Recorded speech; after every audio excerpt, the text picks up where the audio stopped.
Lisa's Journey, a story of love, loss, and rediscovery. My name is Lisa. I'm 28 years old and work at a busy office in the city. Life for me had been simple but full of dreams, especially because of Tom, my boyfriend of 3 years.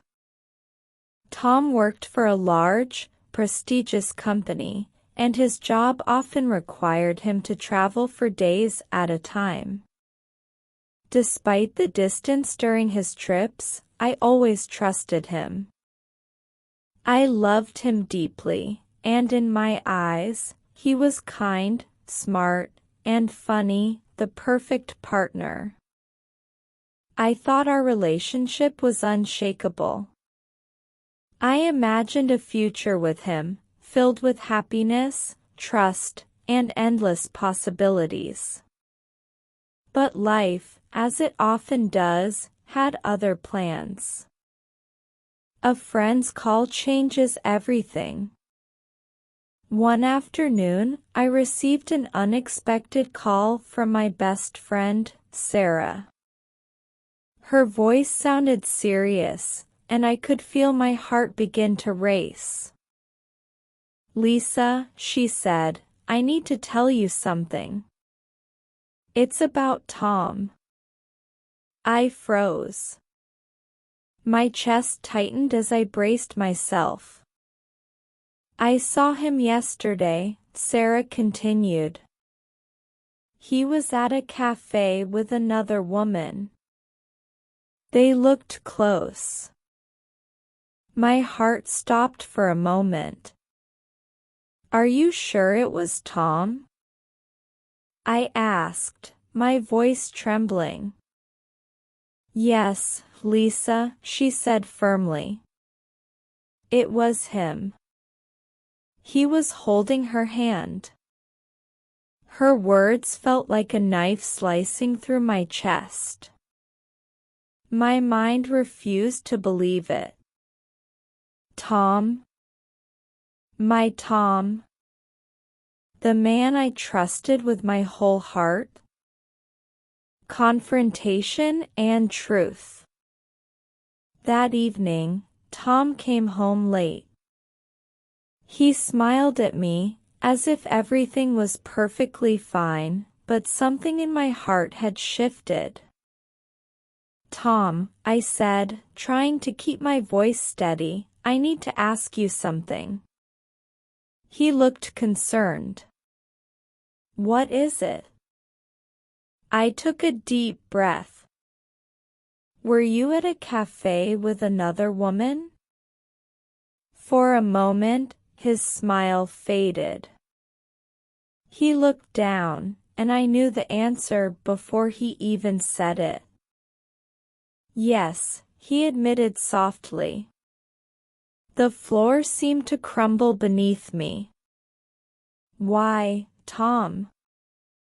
Why would you do this?" I asked, my voice cracking with pain. "I made a mistake, Lisa," he said, avoiding my gaze. "She's someone I met at work. We talked, and I liked her.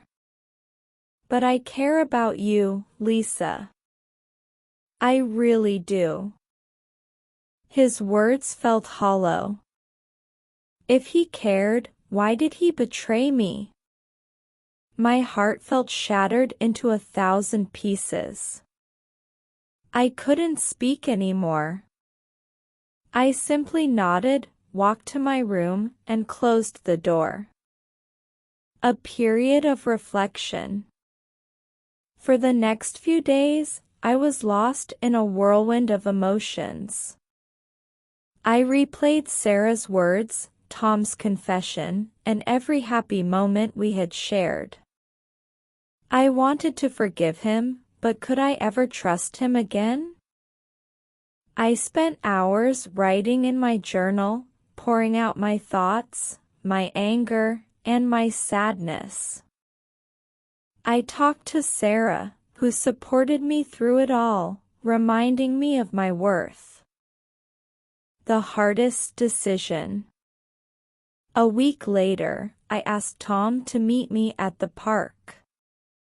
It was a quiet, sunny day, but inside me, a storm was raging. "Tom," I said, looking into his eyes, "I love you, but I can't stay in this relationship. I deserve someone who respects me and only me." Tom's face fell. "I understand, Lisa. I'm so sorry for everything." As I walked away, tears streamed down my face. It was the hardest decision I had ever made, but deep down, I knew it was the right one. A new beginning. The days that followed were not easy, but they were filled with growth.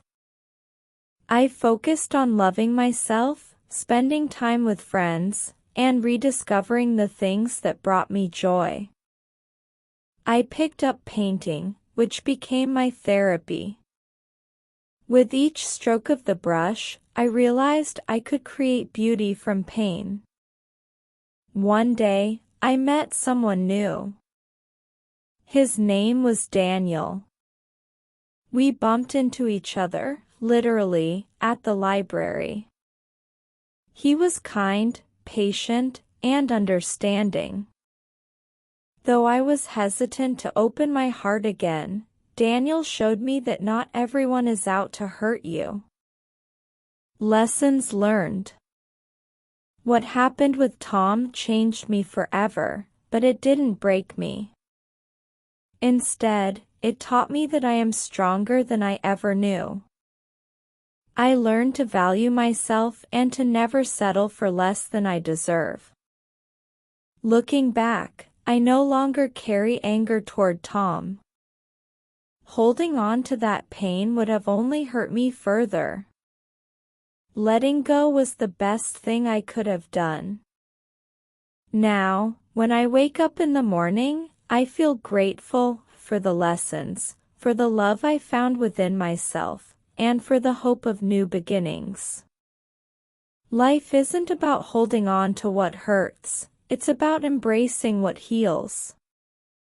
If I could speak to the Lisa from a year ago, the one crying on the floor, feeling lost, I'd tell her, "You are stronger than you think. This pain will pass, and one day, you will smile again. Not because someone else makes you happy, but because you found happiness within yourself." And now, I do smile. Not every day is perfect, but I've learned to see the beauty in the small things, a sunny morning, a good book, or a kind word from a stranger. Tom was a chapter in my life, but he wasn't the whole story. My story is still being written, and I'm excited to see where it goes next. Losing him wasn't the end of my happiness, it was the beginning of finding myself.